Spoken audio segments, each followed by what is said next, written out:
Yo, what's up mga kabantay. Ngayon nga ay day off natin.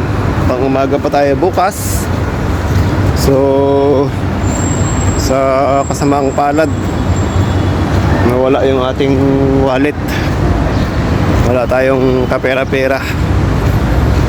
Pati mga ID natin nawala. Pinag-interesan pa, wala stick. Okay lang sana kinuha yung pera, wag lang yung mga ID. ID ang mahalaga doon. Doon pa yung mga ID natin sa Pinas. Ay nako, buhay. Lesson learn nang, lesson learn. Sa sunod, kandado na talaga. Kandado yung wallet. Kaso naiwan lang naman yan eh. Andun naman sa bed ko, bakit kinuha? Grabe mga tao talaga. Kaya sana tinapon sa labas. Pag tinapon na sa garbage yun ng baladiya, wala na, gigilingin na yun, hindi na makita. Kasi pag tinapon sa labas yung wallet, tapos may makapulot doon sa ID, bibigay yun sa pulis, tapos tatawagan ka. Eh ngayon 2 days na, wala pa rin. Wala na talagang pag-asa.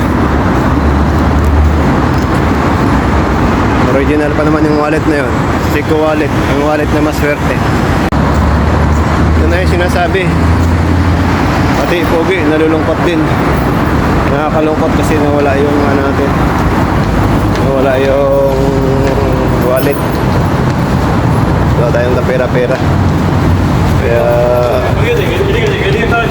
Kaya tsaga muna tayo ngayon sana. Magtsaga muna tayo sa itlog. Itlog ang ulam. Luto tayo ng itlog sa itlog. Bukasan itlog na naman para bumilog ang katawan.